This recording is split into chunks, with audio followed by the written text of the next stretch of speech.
Hello, नमस्कार दोस्तों। मैं अजय कुमार आपका YouTube channel math research centre में आप लोगों की स्वागत है। और हम लोग आज जानते हैं गाइस, आज हम लोग क्लास 11th का पिछले क्लास मैंने देखा था सेट के बारे में मैं समझाया था। सेट को कैसे रिप्रेजेंट किया जाता है उसके बारे में हम बताए थे। सेट में क्या क्या इस्तेमाल होगा उसके बारे में हम बताए थे थोड़ा सा, ठीक है ना। आज मैं पिछले क्लास लिखा था how to describe of a set, ठीक है ना। चलते हैं वहाँ से हम लोग स्टार्ट करते हैं टाइप ऑफ सेट से, ठीक है ना। ओके गाइस, आज हम लोग स्टार्ट करते हैं टाइप ऑफ सेट। कहाँ से स्टार्ट करेंगे ये हम अभी तुरंत कुछ देर पहले हम ट्रायंगल पढ़ाया, ठीक है ना। इस चैनल में मेरा एक चीज़ मैं पहले बता देता हूँ, मेरा चैनल का नाम है MATH मैथ RESEARCH रिसर्च, ठीक है ना, सेंटर देवघर।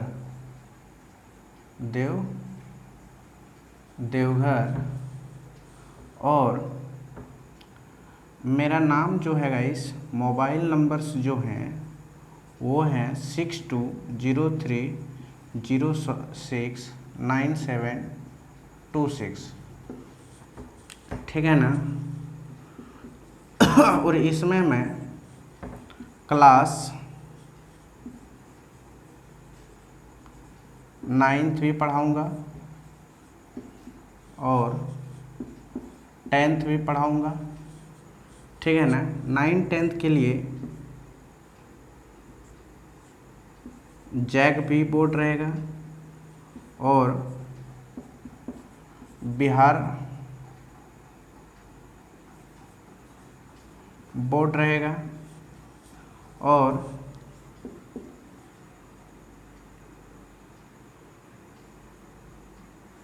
CBSE बोर्ड रहेगा। CBICE क्या होता है, ठीक है ना, CBSE जो भी है, ठीक है ना। और ICSE बोर्ड रहेगा, ठीक है ना। ICSE बोर्ड मतलब CBSE बोर्ड, ठीक है ना, ICSE बोर्ड। ये ICSE बोर्ड की जो क्लास होंगे मेरा, ये स्पेशल इसके के लिए वीडियो डालेंगे। और जैक बोर्ड, बिहार बोर्ड और CBSE बोर्ड के लिए क्लास एक ही होंगे गाइस, ठीक है ना। JAC board, Bihar board, CBSE board के लिए क्लास 9 10th के लिए बताया, ठीक है ना। और एक ही रहेगा, मगर ICSE बोर्ड के लिए ओनली इसमें क्या पढ़ाई होगा, मैथ होगा, ठीक है ना, मैथ क्लास होगा, ठीक है ना। और आप लोग बोलिएगा तो साइंस का टीचर लाएंगे, ठीक है ना, सोशल का टीचर लाएंगे, इंग्लिश का टीचर लाएंगे, जो आप लोग बोलिएगा तो उस तरह का टीचर देंगे, ठीक है ना। मगर हम जो पढ़ाएंगे वो आपका 9 10th JAC board, Bihar board, CBSE board, ICSE board, ठीक है ना। और इसी में आपका और पढ़ाई होगा क्लास 11th और 12th का भी होंगे, जो साइंस का पढ़ाएंगे, साइंस मैथ, ठीक है ना।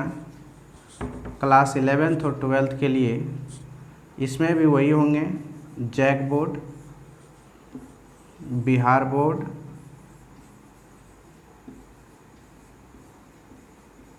और CBSE बोर्ड,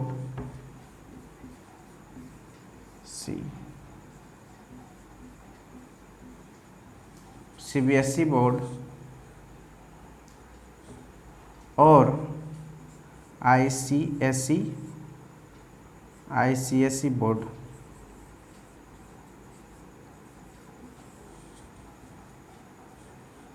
जो भी हो, BOARD, जो भी हो, BOARD बोर्ड का स्पेलिंग कोई बात नहीं है। तो JAC board, Bihar board, CBSE board और ICSE बोर्ड, ठीक है ना। और उसके बाद 4 SSC के लिए भी इसमें रहेंगे। SSC के लिए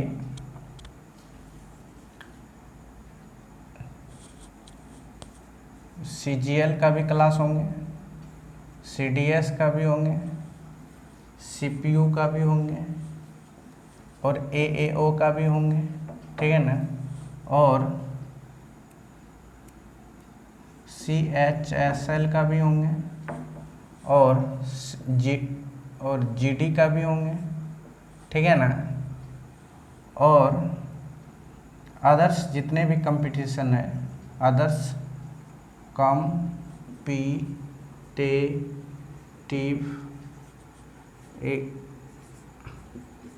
एग्जामिनेशन के लिए भी तैयारी होंगे, ठीक है ना। जितने भी हैं सब के लिए गाइस, ठीक है ना। ये मेरा मैथ रिसर्च सेंटर है जो कि मैंने इतना पढ़ा सकता हूँ अच्छी तरह से, ठीक है ना। मैं इतना सिर्फ ओनली मैथ का क्लास होंगे अभी, ठीक है ना। अभी सिर्फ मैथ का होंगे। अगर सब्सक्राइबर और मैथ पढ़ने का अगर ड्यूरेशन बच्चा का अधिक बढ़ जाएगा तो इस प्लेटफॉर्म में आपका साइंस का भी क्लास होंगे। मैथ रिसर्च सेंटर देवघर में इस प्लेटफॉर्म में साइंस का भी टीचर मैं बुला लूँगा और आपका इंग्लिश का भी बुला लूँगा, सोशल का भी बुला लूँगा। जितना CBS और जितने भी टीचर्स की ज़रूरत होते हैं, आप सब टीचर्स का अपना अपना सबका अगर लाइक और सब्सक्राइब और शेयर अधिक दूर दूर तक बच्चा के पास पहुंच जाए तो अधिक से अधिक बहुत जल्द टीचर को हम बुला सकते हैं, ठीक है ना। और इतना चीज़ का मैं वैसे भी पढ़ाऊँगा क्योंकि गाइस देखिए मेरे पास टाइम न मिलने की वजह से, नहीं तो ये डेली मैं चाह रहा था 11th और 12th का एक वीडियो, 11th का एक वीडियो, 12th का एक वीडियो, 9th का एक वीडियो, 10th का, ठीक है ना। और एक वीडियो SSC अरिथमेटिक्स का, एक वीडियो एडवांस का, ठीक है ना। मतलब हम चाह रहा था ऐसे डेली में 8-10 वीडियो डेली में अपलोड कर सकूं, ठीक है ना। क्योंकि मेरे पास उतना अच्छा से मोबाइल नहीं है जो कि अधिक से अधिक मैं 5-6 वीडियो एक बार खड़ा हो जाए 6 घंटा तक लगातार मैं पढ़ाकर अपनी हर वीडियो को क्या कर लें, रिकॉर्ड कर लें। उसके बाद मैं धीरे धीरे सब वीडियो का अपलोड करते रहें। मोबाइल अच्छा ना होने के कारण मैं वैसे नहीं कर पा रहा हूँ क्योंकि 1 से 1.5 घंटा बनाता हूँ, मेरा स्पेस मोबाइल का फुल हो जाता है जिसकी वजह से मैं वीडियो बनाना छोड़ देता हूँ, ठीक है ना। नहीं तो हम वीडियो 6 घंटा तक लगातार खड़ा होकर मैं बना सकता हूँ, ठीक है ना। 6 से 7-8 घंटा। ये लॉकडाउन हो के कारण मेरा हालत ख़राब हो गया, नहीं तो 14-14 घंटा तक पढ़ाते रहते थे गाइस, ठीक है ना। ये लॉकडाउन हो के मेरा हालत ख़राब कर दिया है।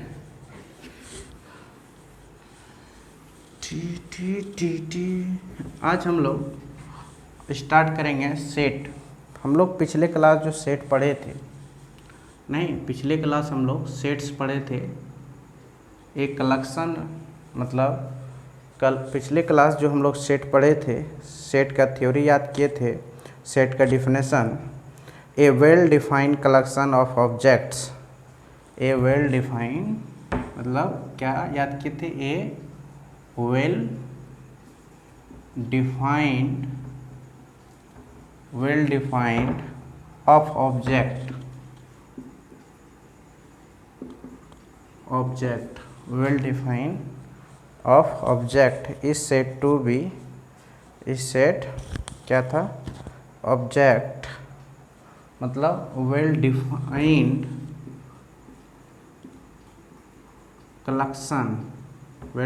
Collection of objects is called set. मैं इसके बारे में बताया था, ठीक है ना, कि वेल डिफाइन क्यों होता है ऑब्जेक्ट्स और कलेक्शन। इसके बारे में मैंने पिछले क्लास पूरी चर्चा किए थे, आप पिछले वीडियो मेरा देख ले सकते हो। मैं सेट का पूरा एक प्लेलिस्ट बना दूंगा और क्लास 12th का एक प्लेलिस्ट बना दूंगा, ठीक है ना, और SSC का भी एक प्लेलिस्ट बना दूंगा क्लास 9th का एक प्लेलिस्ट, 10th का एक प्लेलिस्ट। आप जैसे बोलिएगा वैसे ही आपका आ जाएगा। इस पर मैं काम करवा लूँगा, ठीक है ना। सबका जितना भी वीडियो बनाऊँगा उसका प्लेलिस्ट में हम डाल दूँगा, ठीक है ना। अब जिस का देखना चाहते हैं उसके लिए आप प्लेलिस्ट में देख लीजिए। क्लास 12th का तो मेरा ही मदर्स एजुकेशन में हम भी खुद पढ़ाएंगे। जिसका देखना चाहते हैं बस उसी का आप देख सकते हैं, ठीक है ना। आप लोग की थोड़ा मदद चाहिए, हेल्प चाहिए, सहयोग चाहिए। जितना जल्दी आप मदद, हेल्प, सहयोग कीजिएगा उतना जल्दी से मैं और रेगुलर और कंटिन्यू हम वीडियो बनाना शुरू कर देंगे। क्या है कि चीज़ें तो पेट के लिए ही होती है, पेट तो भरती नहीं है, अभी तो फ्री ऑफ है, तो इससे कुछ बेनिफिट तो होती है। माइंड के लिए बहुत कुछ होती है गाइस, क्या करेंगे। माइंड में बेनिफिट, पेट में कुछ रहेगा तो प्रॉब्लम ही है ना। तो इसीलिए मैं कभी कभी बीच बीच में डिमोटिवेट होकर मैं छोड़ देता हूँ, ठीक है ना। और कोई बात नहीं है, मैं सच्चाई बात बता देता हूँ। तो मैं ये सब चीज़ देखा था और मैं एक दो एग्जांपल्स भी लिया था और मैं ये भी बताया था कि सेट को जब भी डिनोट कीजिएगा, ठीक है ना, सेट को जब भी डिनोट कीजिएगा तो कैपिटल लेटर में डिनोट करना है। कैपिटल लेटर में, capital letter ABCD dot dot dot dot जितना भी हो जेड तक, ठीक है ना, कैपिटल लेटर होना चाहिए। और एलिमेंट को जब डिनोट कीजिएगा तो हम बोले थे वो स्मॉल लेटर होना चाहिए, ठीक है। स्मॉल लेटर, स्मॉल लेटर मतलब जैसे ABCD E dot dot dot dot Z, ठीक है ना। और मैंने ये भी बताया था कि इसका जो ब्रैकेट होता है, ब्रैकेट जिसको कॉली ब्रैकेट बोलते हैं या तो मिडिल ब्रैकेट बोलता हूँ। मिडिल ब्रैकेट का जो सिंबल होता है इस ऐसे ये यूज करते हैं हम लोग, ठीक है ना। कॉली ब्रैकेट या तो मिडिल ब्रैकेट, ठीक है ना। और उसके बाद पिछले क्लास और क्या समझा था हम लोग कि इसको जब लिखिएगा बीच में जो एलिमेंट होंगे, मान लेता हूँ ये सेट है, मान लेता हूँ 1 है, 2 है, 3 है, 4 है, 5 है, 6 है, ऐसे नहीं लिखिएगा। ऑर्डर ये जो होता है ना कॉमा दीजिएगा, ठीक है ना। तो हम लोग एक कॉमा भी ज़रूरी होता है, ठीक है ना। जब भी सेट को लिखिएगा तो कॉमा क्या करती है, पूरा ऑल नंबर को सेपरेट रखता है, ठीक है ना। सबको क्या रखता है, सेपरेट करके रखता है। इसीलिए हम लोगों को कॉमा का भी बहुत ख्याल रखना चाहिए, ठीक है ना। और मैंने ये भी बोला था जबकि रीडिंग लगाना है कोई भी चीज़ को, जैसे कि A बिलोंग्स टू A, कहने की मेरी मकसद ये है A बिलोंग्स टू A, ठीक है ना। तो मैंने ये बताया था कि A बिलोंग्स टू A बोलना है, A बिलोंग्स टू A, ठीक है ना। और जब रहेगा कि यही चीज़ गाइस यहाँ पे A does not, A is not belongs to B, मान लेता हूँ A, तो इस कंडीशन में लिखना है A does not belongs to A। तो इस तरह का चीज़ों को हम लोग रीडिंग लगाने सीखे थे पिछले क्लास कि इस तरह का चीज़ें रहेंगे तो आप ऐसे पढ़ेंगे, ठीक है ना। ये बात मैंने पिछले क्लास से चर्चा कर लिया था, ठीक है ना। तो 5 मिनट मैं सोचा कि थोड़ा रिवीजन भी तो बहुत ज़रूरी है। नहीं, जब तक रिवीजन नहीं कराएंगे तब तक मज़ा तो आएंगे नहीं। तो ये सब चीज़ मैंने पिछले क्लास सब्जेक्ट मतलब चर्चा किए थे कि ऑब्जेक्ट्स मतलब क्या होता है, इसके बारे में मैंने बताया था। ऑब्जेक्ट्स मतलब होता है गाइस मेंबर, मतलब सदस्य, ठीक है ना। और एलिमेंट भी कह सकता हूँ, एलिमेंट भी कर सकता हूँ, ठीक है ना। कोई तत्व, कोई नंबर का भी एक सेट हो सकता है, कोई तत्व, कोई मेंबर, कोई फैमिली का एक सेट हो सकता है। इस फैमिली में इतना सदस्य तो उसकी सेट बना कर हम लोग रख सकते हैं, अलग अलग सेपरेट करके, ठीक है ना। तो इसीलिए कलेक्शन मतलब होता है ना कलेक्ट करना। वेल डिफाइंड मतलब वो बोले थे भोजन या ऑथर्स या राइटर्स के बारे में अगर कोई चर्चा करे तो हर आदमी के लिए अलग अलग पसंद होता है, ये कांस्टेंट पसंद नहीं होता है, इसीलिए वो वेल डिफाइंड है, ठीक है ना।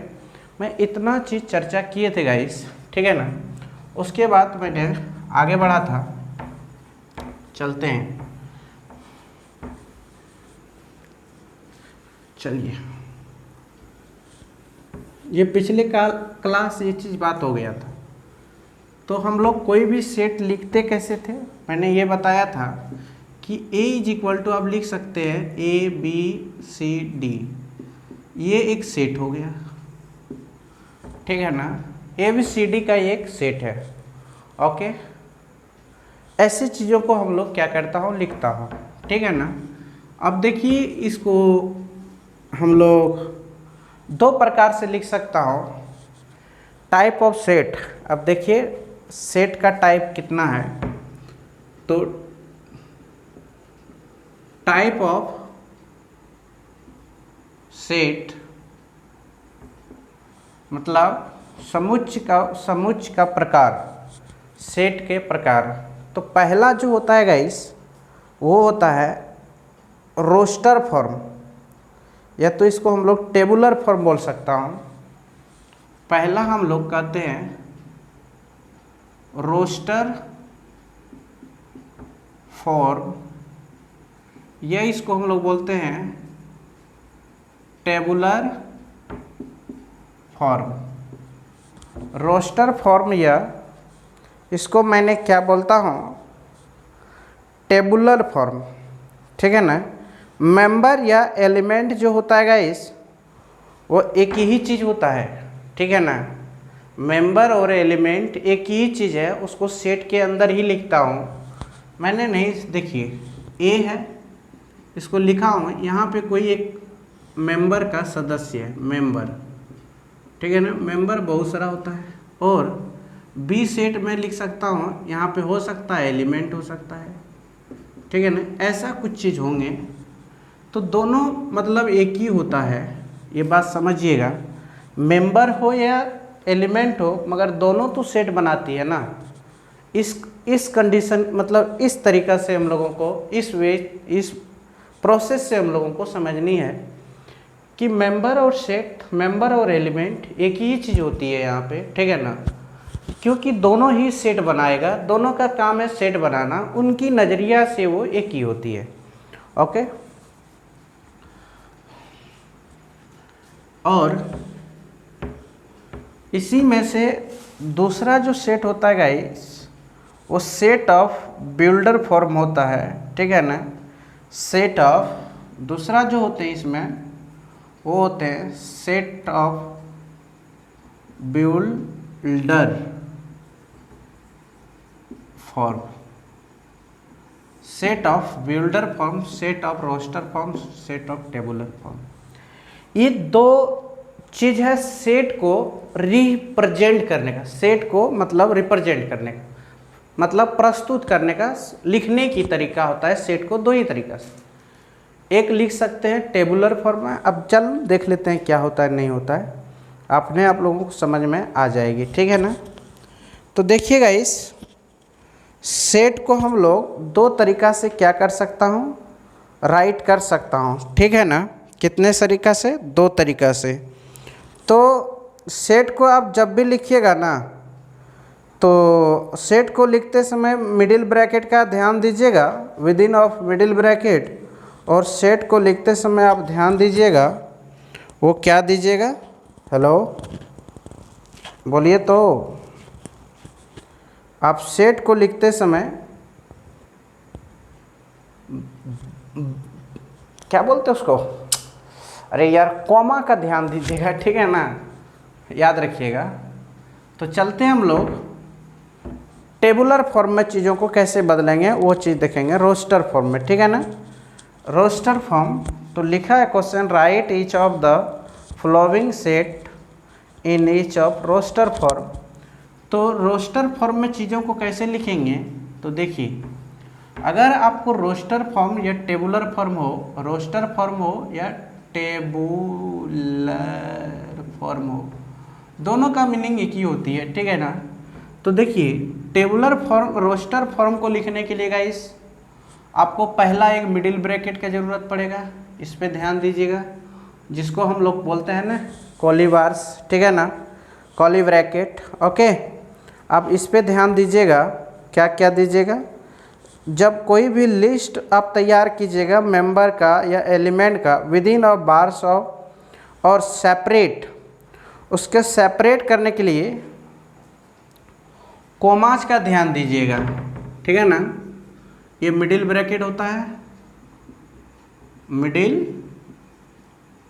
ब्रैकेट, ठीक है ना, और कोमा, कोमा जो होता है गाइस उसी को CO कोमाज। ये आप दो चीज़ पे ध्यान दीजिएगा, एक कोमा पे दीजिएगा इसको लिखते समय, ठीक है ना। देखते हैं, एक एग्जांपल्स लेके बता देता हूँ। जैसे कि एक क्वेश्चन है, वो है a set of all factor of 24, लिखा है guys A is equal to एक सेट है, ठीक है ना, वो क्या है, लिखा है क्या, set of all factors of, set of all factors of a set of, क्या लिखा है, set of all factors of 24। अब इसी को, ये वर्ड प्रॉब्लम में है गाइस, इसी को आप यदि सॉल्यूशन करेंगे टेबुलर फॉर्म में लिखिएगा, 1 से 24 तक में फैक्टर कितना होता है, 24 का फैक्टर 1 होते हैं, 2 होते हैं, 3 होते हैं, 4 होते हैं, 5 नहीं होते, 6 होता है, 7 नहीं होता है, 8 होता है, 9 नहीं होता है, 10 नहीं होता है, 11 नहीं होता है, 12 होता है। तो कितना होता है, एक 24 होता है। तो टोटल कितने हुए, 1 हुए, 2 हुए, 3 हुए, 4 हुए और 6 हुए, 8 हुए, 12 हुए और 24 हुए। ये आपका हो गया टेबुलर फॉर्म। ये आपका कौन सा फॉर्म हुआ गाइस, ये आपका टेबुलर फॉर्म हुआ, ठीक है ना। All factors of 24 are, all factors of 24 are is equal to, ये होता है, ठीक है ना। इसको सेट में लिखना है तो आप ऐसे लिखिएगा, ठीक है ना। यही आंसर्स होंगे, यहाँ पे तो मैं बता ही दिया रब, ठीक है ना। आप यहाँ पे रब कर सकते हैं, all factors of 24 is equal to इतना, ये लिख के यहाँ पे रब कर दीजिए।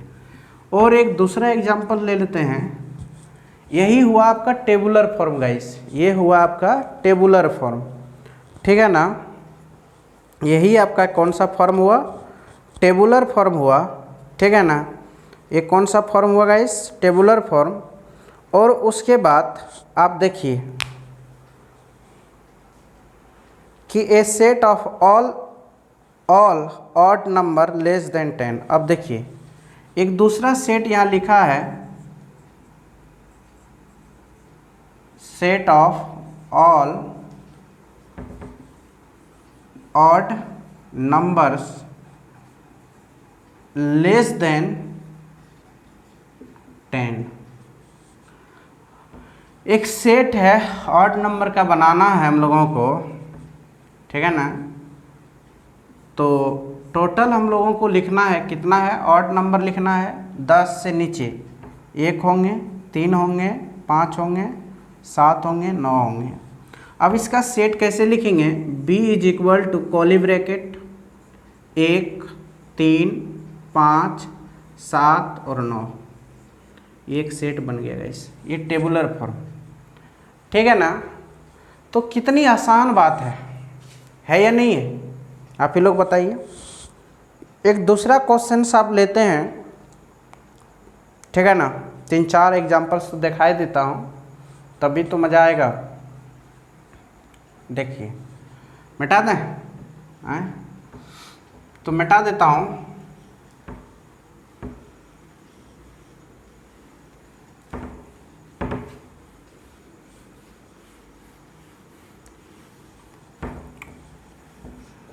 आगे देखिए एग्जाम्पल्स।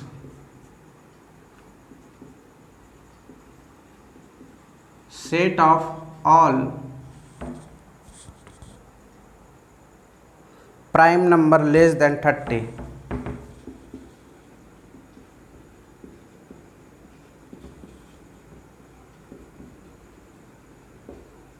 पिछले क्लास तो मैं बता ही दिया था गाइस प्राइम नंबर क्या होता है, ठीक है ना।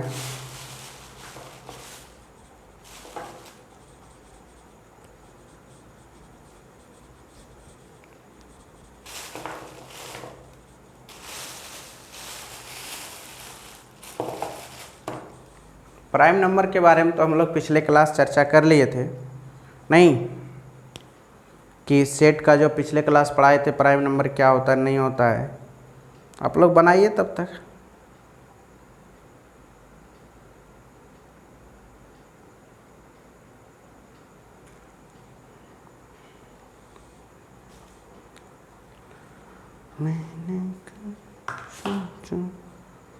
प्राइम नंबर्स देखिए, प्राइम नंबर कितने होते हैं? 30 से नीचे एक होते हैं, एक तो नहीं होते हैं, 2 होते हैं, 3 होते हैं, 5 होते हैं, 7 होते हैं, 11 होते हैं, 13 होते हैं, 17 होते हैं, 19 होता है, 23 होता है, 29 होता है, ठीक है ना। इसको सेट में लिखना चाहते हैं तो कैसे लिखेंगे? 2, 3, 5, 7, 11, 13, 17, 19, 23, 29, ये एक सेट हो गया प्राइम नंबर का, ठीक है ना। और एक एग्जांपल्स ले सकते हैं, ठीक है ना। Set of all letter in the word. देखिए अब डी एक एग्जांपल्स है। Set of all letter,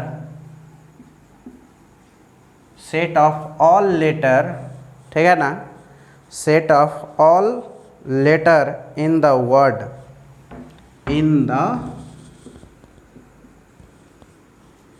word, जैसे CH, या चलो यार वर्ड है तो लिख लेता हूँ MATHE,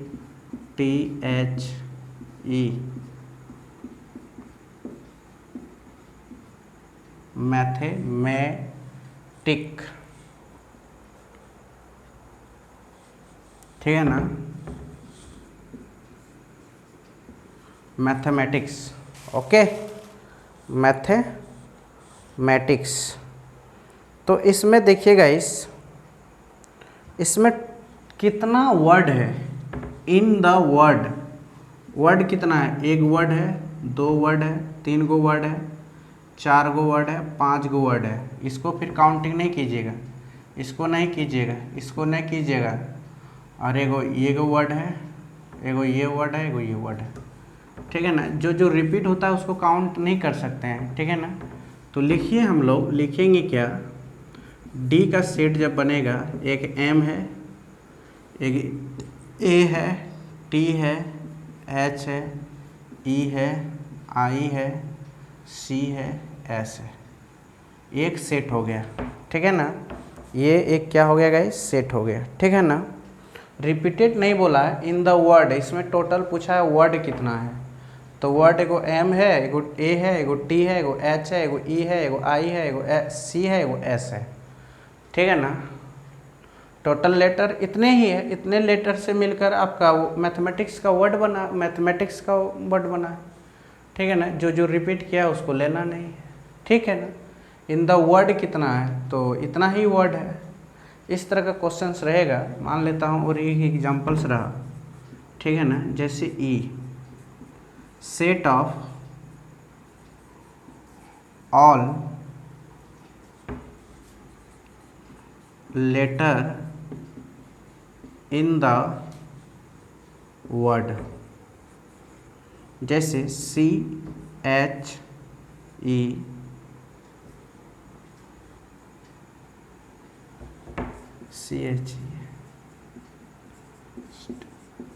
देखिए यहाँ पे ऐसे लिखना है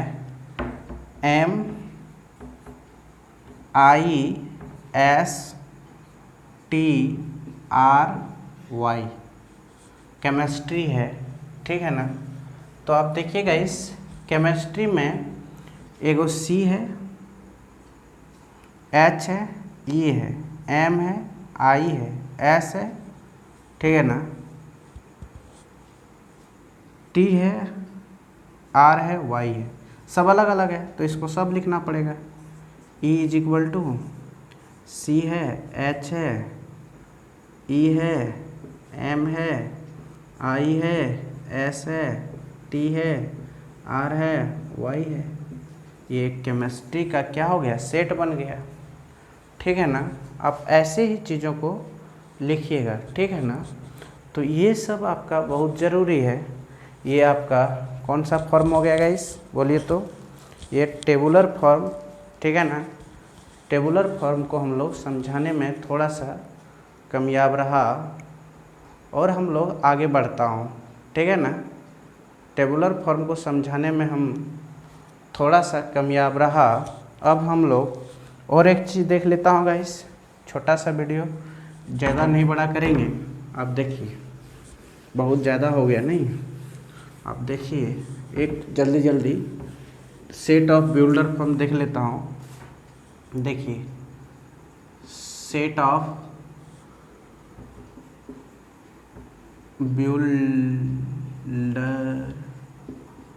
form, set of builder form, ठीक है ना। सेट ऑफ बिल्डर फॉर्म क्या होता है गाइस, इसका satisfy by the all element of the set, ठीक है ना।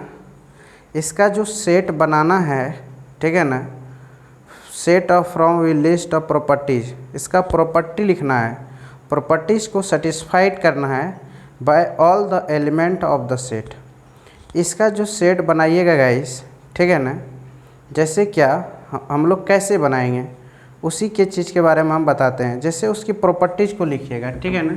जैसे कि ए का एक सेट बनाना है ऐसे, एक्स सच दैट एक्स, ठीक है ना, x such that x, okay. उसके बाद लिखना है satisfied properties B, satisfied SATIS, satisfies properties P, ऐसे लिखना है कुछ, ठीक है ना। X such that x satisfies properties P. तो इसका मतलब क्या होगा अभी तुरंत हम समझाते हैं, ठीक है ना। इसको पढ़िएगा कैसे, the set of all those x such, ठीक है ना, that each x has properties P. इसको रीड हम लोग ऐसे लगाएंगे, the set of all those x, क्या पढ़ेंगे, लिख देता हूँ, the set of all those, the set of, लिखता हूँ, the set of all those x such that, x such that, ठीक है ना, एक्स सच दैट, इसको रीडिंग लगाता हूँ गाइस ऐसे, such that each x has, each x has, each x has, ठीक है ना।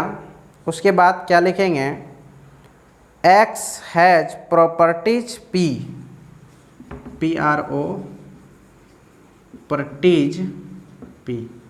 इसको ऐसे हम लोग रीड करेंगे, ऐसे, ठीक है ना। इस चीज़ को गाइस ऐसे रीड करेंगे, ठीक। यहाँ तक आपको समझ में आ गया होगा।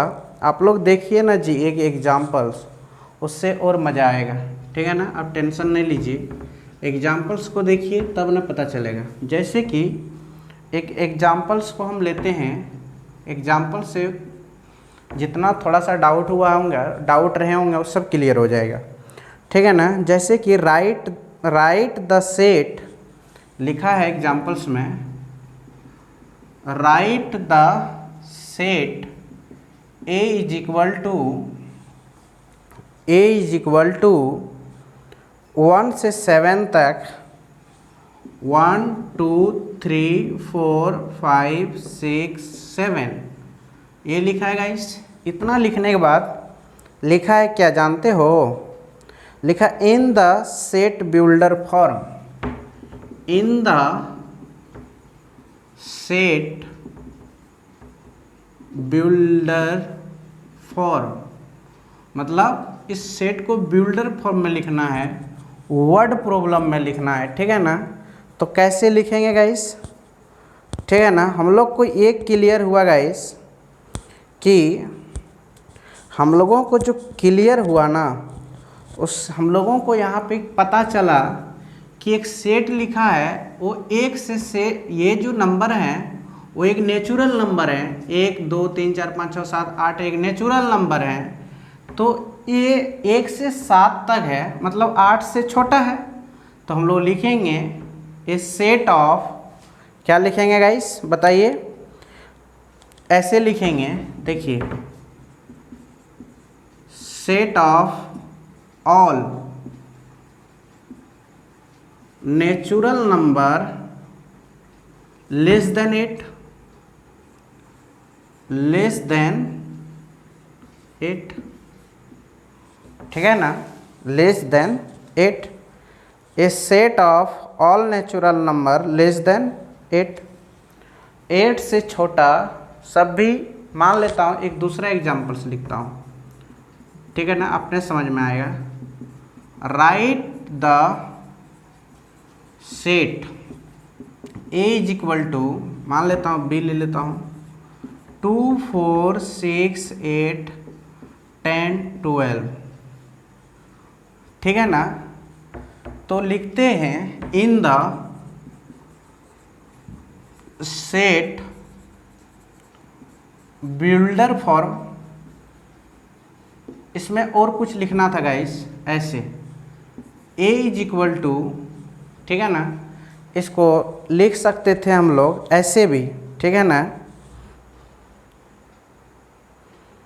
Set of builder form we write it as, ऐसे सेट ऑफ बिल्डर फॉर्म में जब लिखना है x such that x, x such that x, हम पहले बता दिए थे, x such that x belongs कर रहा है एक नेचुरल नंबर से, एंड क्या लिखना है? एंड, ठीक है ना। एंड एक तो नेचुरल नंबर है ही गाइस, आगे लिखना है x ग्रेटर देन 8, ठीक है ना। ओके, x जो है वो एक नेचुरल नंबर है, जबकि x ग्रेटर देन 8, x से सभी छोटे, ऐसे लिखना, ठीक है ना। आगे लिखिए, इसको हम लोग ऐसे लिखेंगे guys, set of all even number, ठीक है ना, लेस देन 13, लेस देन 13, ये ऐसे लिख दिए। इसी को यदि हम लोग मान लिया जाए सेट ऑफ बिल्डर फॉर्म के सिस्टम में लिखेंगे, तो लिखेंगे x सच दैट x,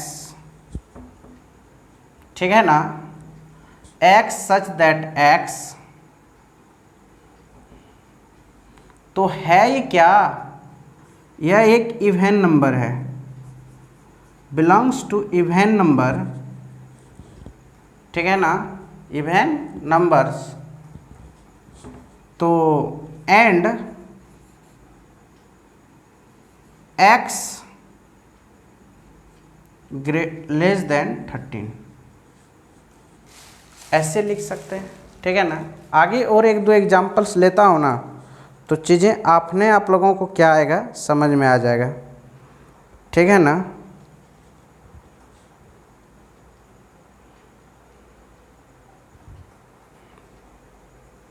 देखिए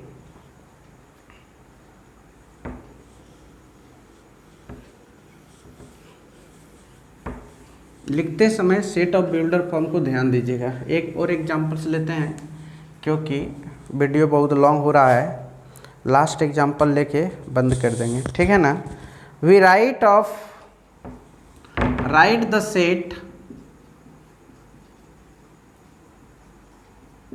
A is equal to, write the set A B is equal to 1 2 4 7 14, 1 2 4 7 14 28 in the set, in the set of, in the set builder form, set builder form। तो इसको लिख सकता हूँ guys,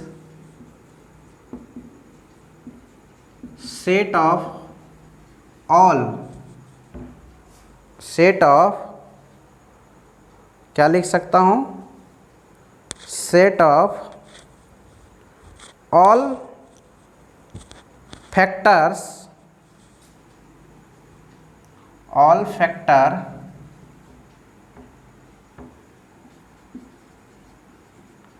all factors less than 28, ठीक है ना। तो इसको हम लोग सेट ऑफ बिल्डर फॉर्म में लिख सकता है, x such that x belongs to, एक नेचुरल नंबर है, ठीक है ना। इतना लिखने के बाद आप लिखिएगा आगे क्या जानते हो, and x is the factor of, and x is the